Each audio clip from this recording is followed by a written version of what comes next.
Assalamualaikum warahmatullahi wabarakatuh. Apa kabar jagoan-jagoanku dimanapun kalian berada? Masih tetap dengan celoteh Pak B dengan tema-tema yang menggelitik, yang semoga saja bisa menemani hari-harimu sepanjang hari dalam berproses menjadi pribadi yang hebat. Terima kasih yang sudah subscribe, yang masih belum boleh menyusul. Kalau enggak juga enggak apa-apa karena memang bukan niat mencari subscriber. Oke, jagoanku yang luar biasa.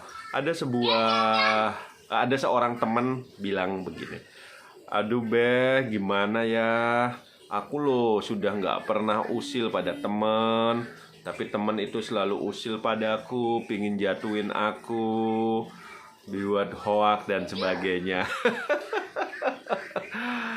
Jagoan-jagoanku yang luar biasa, yang mungkin kalian kalau bekerja di sebuah perusahaan begitu, atau di instansi apa, di organisasi atau kejadian kayak begitu, sering sekali.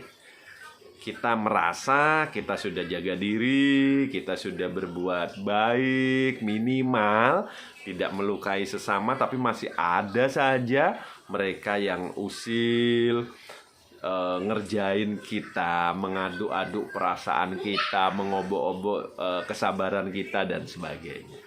Jagoanku, sekarang temanya perlu dibuka dari tujuan Tuhan nyiptain kita. Jadi begini, Tuhan menciptakan Beh mungkin dengan sebuah kelebihan. Beh mudah membuat sebuah kalimat motivasi.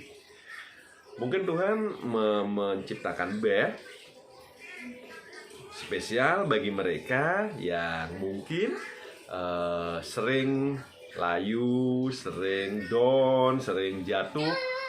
Beh datang, kembali bangkit. Beh datang, kembali segar dan bersemangat.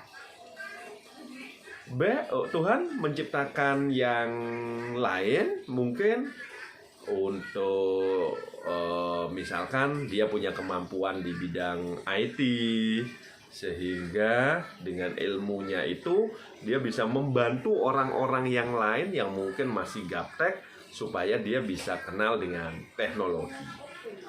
Tuhan menciptakan C, mungkin dia speknya di kesehatan, sehingga ketika B dan A yang ahli IT tadi sakit, C lah yang speknya membantu meringankan derita karena sakit tersebut. Tuhan sudah menciptakan masing-masing manusia dengan spek yang berbeda. Kenapa harus berbeda? Karena kita diharapkan menyatu. Bukankah kita dari satu induk, Nabi Adam dan Ibu Hawa? Sebenarnya tidak ada alasan bagi kita untuk saling sikut menyikut kepada yang lainnya, karena kita induknya satu. Walaupun kita berkulit putih, bermata sipit, berkulit legam, bermata lebar, induknya satu. Sehingga kalau dirunut, kita pasti saudara. Sesama saudara seharusnya kita tidak boleh saling menjatuhkan. Dan memang kodrat Tuhan, memang kita tidak boleh menjatuhkan. Kita harus saling melengkapi. Beh yang pinter motivasi melengkapi si ahli IT, si ahli kesehatan. Apabila dia sedang lelah jiwanya, mendengarkan motivasi Pak B bisa kembali bersemangat. Ahli IT, Pak B bingung mau upload videonya, dia membantu. Lagi enak-enak upload video, tangan Pak B mungkin kesenggol tongsisnya sehingga terluka, speknya ahli kesehatan. Kan begitu. Terus kok masih ada Pak B orang yang suka jatuhin kita? Berarti sebenarnya dia bukan makhluk Tuhan. Loh, kok bukan makhluk Tuhan sih? Kalau dia memang makhluk Tuhan, dia nggak jatuhin makhluk Tuhan yang lainnya. Kalau dia makhluk Tuhan, kalau dia manusia yang benar-benar asli ciptaan Tuhan, dia akan saling menolong. Kalau sudah saling menjatuhkan, walaupun cuma sekedar menyebarkan berita bohong, kita harus pertanyakan, bener nggak dia ciptaan Tuhan? Kan begitu. Kan nggak mungkin ciptaan Tuhan menjatuhkan ciptaan Tuhan yang lain. Kan nggak mungkin. Tuhan yang maha suci menciptakan makhluk-makhluk yang aneh-aneh, yang hatinya penuh kedengkian, keirian, sehingga digunakan untuk menyakiti kita semua. Juga bisa lah Pak B, semua makhluk Tuhan oke. Kalau opini Pak B yang tadi kalian tidak setuju, berarti kita pakai opini yang kedua, bahwa selain Tuhan menciptakan manusia-manusia yang hebat, maka Tuhan juga menciptakan manusia sebagai penguji kehebatan tersebut. Firaun dicipta untuk menguji kesabaran Musa. Begitu juga dengan nabi-nabi yang lainnya. So, nikmati aja, karena kan itu sudah diskenario oleh Tuhan. Bahwa teman kantor kita menjahati kita, ngusilin kita, pengen jatuhin kita, itu sudah disuruh oleh Tuhan, di ACC oleh Tuhan, sehingga fitnah itu berjalan, sehingga hoak itu tercipta, sehingga kebencian itu nyata, untuk menguji tingkat keimanan, kesabaran, kepasrahan kita kepada Tuhan.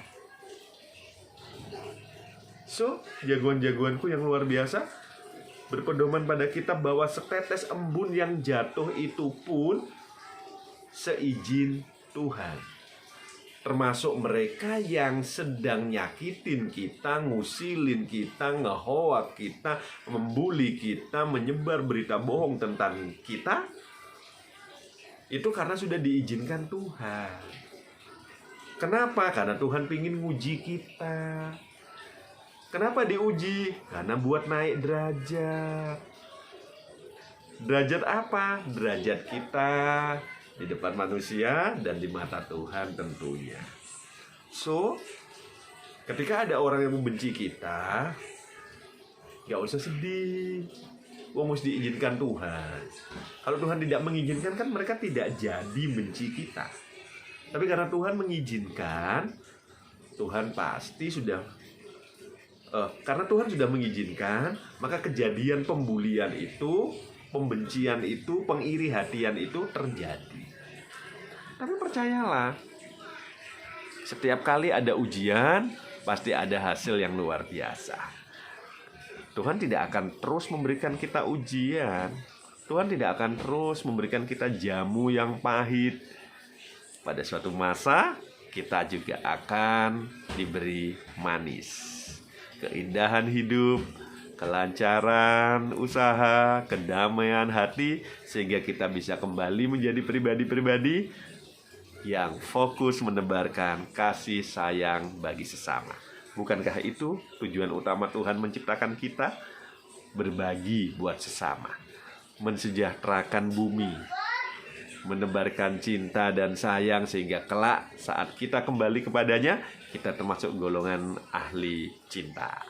So, dimulai dari hari ini, abaikan dia yang nyakitin kita. So, dimulai dari hari ini, sadarkan dalam dirimu bahwa dia nyakitin kita memang sudah diset oleh Tuhan seperti itu. Yang paling perlu dilakukan, fokus pada diri sendiri, fokus pada pembenahan jiwa, penguatan emosi, manajemen hati yang luar biasa, sehingga kita bisa menjadi pribadi yang hebat. Senang sekali bertemu dengan kalian. Selamat berproses menjadi hebat. Sukses selalu dan Assalamualaikum.